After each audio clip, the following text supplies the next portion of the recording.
Oh man. So I just finished this sketchbook. All of these paintings in here are gonna be acrylics. This watercolor paper is just like sick for doing acrylic paintings on. I love it. I think it took me 4 months to fill up. There aren't that many pages in it. It's not like a huge sketchbook, but it's a different one than I normally use. I normally go for these XL Canson mixed media sketchbooks. I love them. I think they're wonderful and are great for painting. I've got the sketchbook tour for this guy up on my channel. I'll leave a link in the description if you want to check that out. But this guy's different. That's a mixed media sketchbook, and I wanted to do something where the paper's a little bit thicker. So I went for this watercolor sketchbook instead. It's by a company called Handbook. And actually, like, one of my favorite things about this sketchbook is that it is not like covered in branding. It just looks like this cute little book. It's got this like fabric cover. It's got this little band so that if you're like throwing your sketchbook in your backpack or something like that, the pages don't go flying all over the place. It's even got like a wholly unnecessary, because there aren't that many pages in here, but a little bookmark just so you can keep your place, which I think is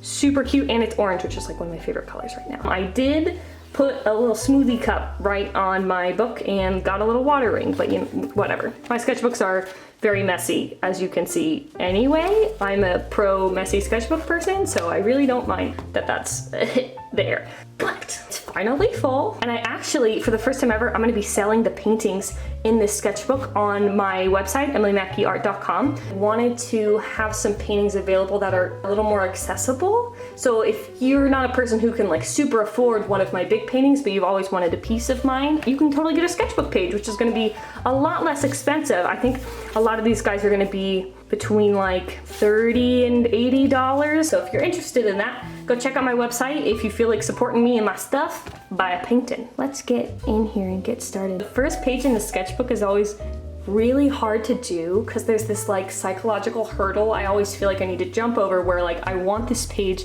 to look beautiful, so that if I show anybody my sketchbook, they like open it up and be like, wow, you're an amazing artist. And like, that mentality is so not healthy. I don't like it, and I don't want that to be how I approach my sketchbooks. I want to approach my sketchbooks in a very like experimental, low pressure, just like peaceful kind of way. I don't want my sketchbooks to be stressful at all. So I tried something that was gonna help me get over that hurdle. So I put a sticker here. Actually, this was a Patreon gift, and I decided to recreate it just as like a little prompt to get me started on this first page so I could get past that and move on to the rest of the book. Honestly, I super recommend this. If you're having trouble on your first page, pop in something. It can be a sticker, maybe even like a little reference photo that you printed out, tape it there, glue it there, do whatever you want, and then try and copy it here. And the next page is actually another very experimental kind of page. So I went kind of fun and wiggly and did this little abstract piece, just again to make sure I am clarifying to myself that this sketchbook is a place for fun and for chill stuff and to get messy and experiment. It is not somewhere where I have to put like absolutely beautiful pieces, you know? Because I don't want that stress. I don't want that stress. And then next to it is actually one of my favorite pieces in this. I think it might be my favorite piece in this whole sketchbook, and it's on the second page. And I have a tutorial. The colors are actually a lot brighter in the tutorial, but it's a fairly easy painting to do. So if you're interested in making this painting, I've got that tutorial. I'll put it in the description. And actually a couple of these guys have tutorials for them. I'll put all those links down there. I'll let you know that there's a tutorial for it. This is also a fun one. I love doing these kind of like purple clouds where the rays of light are just hitting the very bottoms of these clouds and making these like pinky kind of colors. And of course I had to pop a moon in there because like, you know. This is a wonderful one too. I love how these sparkles came out. Here, I'm gonna show that a little bit closer. And it's a super loose painting, obviously, like it's not like very blended or very clean, but the way these sparkles turned out, ooh, I just think turned out so wonderful. I love paintings where it's just like sparkle, sparkle, sparkle. Obviously you can tell that's my thing. I'm really into that right now. And this is, obviously this color scheme's a lot different for me. I do a lot of things that are like super bright and saturated and pink and purple and orange. And this is kind of the opposite of those colors, greens and grays. But that's why I have a sketchbook, because if I want to try something that I don't normally do, this is my opportunity to do it. So this one's kind of dreary. not my normal kind of stuff, but like that's why I have a sketchbook. And this is the opposite and much more traditional for me. If you put like a dark silhouette of something over some bright colors, it looks like an object silhouetted by a sunset. It is a very easy trick if you're like trying to figure out some kind of composition or you don't know what to paint. Throw some color on something and then add a silhouette of something. It honestly looks gorgeous. It's a great way to get into painting as a beginner. And I love how these palm trees turned out. They're like very detailed and cute. They're cute. This, I don't know what I was doing. Also not usual for me. I'm not one to paint close-up pictures of foliage. It's kind of like more like illustrative.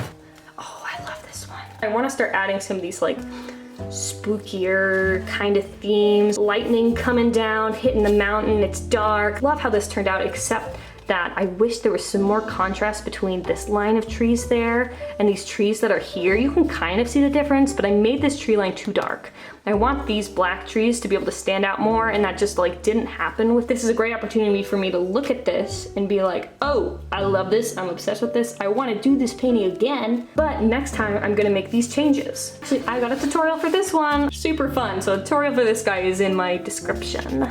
And this guy, this is a perfect example of me experimenting and then ending up really not liking this painting at all, and that's fine. Like there's nothing wrong with it. It turned out messy and weird. I was just experimenting with having some light source in the back, and then I started putting lighter tree silhouettes and then more and then darker, and it turned out pretty much ugly. I know for a lot of people when they have a painting that turns out like this, they'll take it out, they'll crumple it up, and they'll toss it in the garbage. I get the mentality behind that. I get it, because you don't like it, you don't want other people to see it because you're not proud of it. But I think sketchbooks are a great place to embrace your imperfections in your art. So like, I like to keep these guys around. Is it kind of an ugly painting?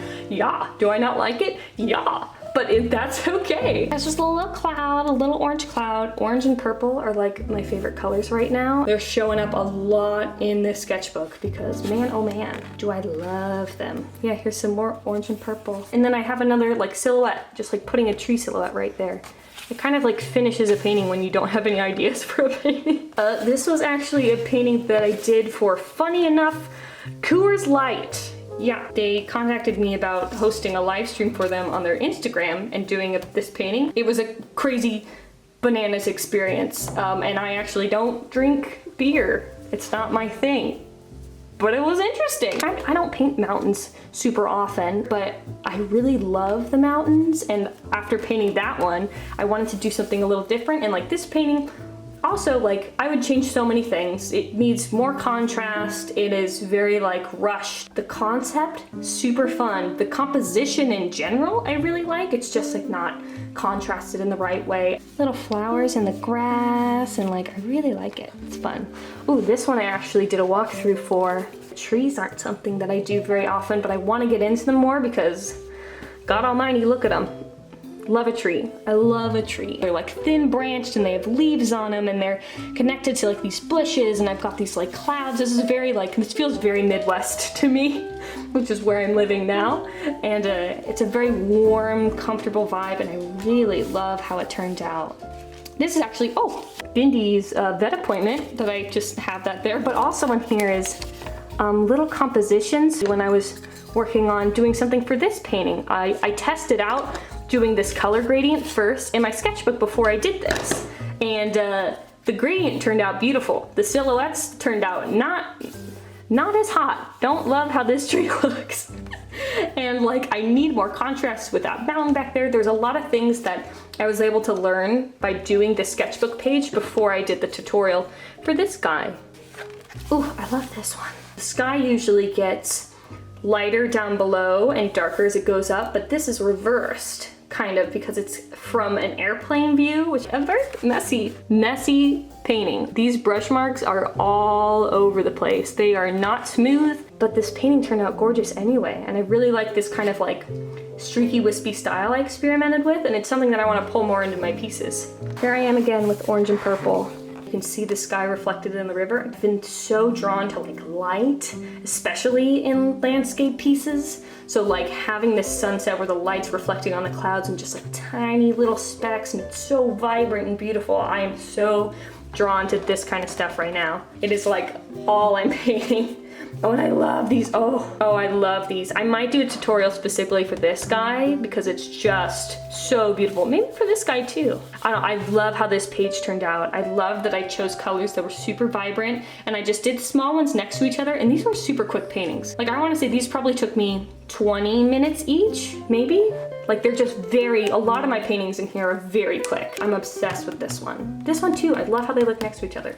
And I was working with some more water here. Being deep into sparkles, dude. I'm loving sparkles right now, so I just want to put a sparkle on literally everything. I want to wear sparkles, I want to paint sparkles, I want to just sparkle everything up. There's a lot of light contrasting between the shadow of the waves, so I can put all the little sparkles on there. Here's another thing where I just kind of did a sky, put a little mountain in the background, reflected the sky into the water, put a couple little reflections, and then just those tree silhouettes. And this is a painting too that I don't love, but I like the direction it's going and might do something more with it in the future. I don't love how this turned out. I should have done this differently. I wanted the sky to be reflected in the water. And actually this water ended up a little too saturated in green for the sky, and I wanted it to be like lighter here and then darker here, and I must have gotten lazy and not done that. But what I do like about this painting is I like the composition. I think it's like very simple, and I like that I have some of the grass reflected in the water. So I can find things in my painting that I'm like, yes, love it, and things in my painting that I'm like, I haven't done any like actual waves in a very long time, and so I wanted to mess around with these, and these wave shapes didn't turn out great. This color palette is so much murkier than I normally do. I am not one for these murky palettes, but I want to test that stuff and kind of try it every once in a while. I'm feeling like I need to practice these like crashing waves more, because this guy, it looks like a cannoli. Straight up, that's a cannoli. Ooh, and this was another one that was a very quick painting. It was super quick, and I really just wanted to focus on color. I wanted this like super gorgeous like red sunsetted streak to go through the middle, and I wanted these yellow reflections to come down the center, and it turned out awesome. Obviously it's like a really sketched out piece. Like you can see like the white of the paper kind of like going through the paint. The brush strokes are really hasty and messy, but like overall when you look at this, it really turned out better than I had expected it to be, and it gives me a lot of ideas for more ways I can bring this kind of stuff in the future, because these are like those murky colors I was kind of experimenting with, but I'm combining that with these vibrant colors that I'm more comfortable with, and that combo, the combo of having the murky stuff with the bright stuff is just beautiful. And something I want to keep doing. Ooh, I love this one. This is my sparkly one. I want to put a sparkle on literally everything. So I painted these sunset clouds, and I was feeling like there wasn't enough stuff there. So I added a moon, and I was like, this is still like a boring painting. And then I just started putting sparkles on it, which are just kind of like these like diamond shapes. They're like little diamond shapes and then tiny little dots of white, and it just turned it into this like beautiful, sparkly, fun piece, and I'm so much more happy with it now. It is so fun. And then my final page, I was just like so desperate to get something done in my sketchbook, and I also had looked at that wave back here, and I was like, maybe I should try to paint a wave again that doesn't look like a cannoli. The sky needs some work, but I really love how I use these lines to like show movement. I love the contrast. It was my last page. I wanted to get something done, and that's it. That is my sketchbook from January to, what the hell month is it? August. As far as like little sketchbooks go that are super high quality, that are great for painting in, this guy rules. And this guy's gonna go on the shelf, and a couple of these paintings are gonna go on my website. So if you're interested in buying some of these guys, they're gonna go up for sale. And now I get to start a new adventure in this guy. Look at that, sneak peek at things to come. I hope you like this little sketchbook tour, and you can check out my last one. I'll put a link in the description, and I will see you in the next video.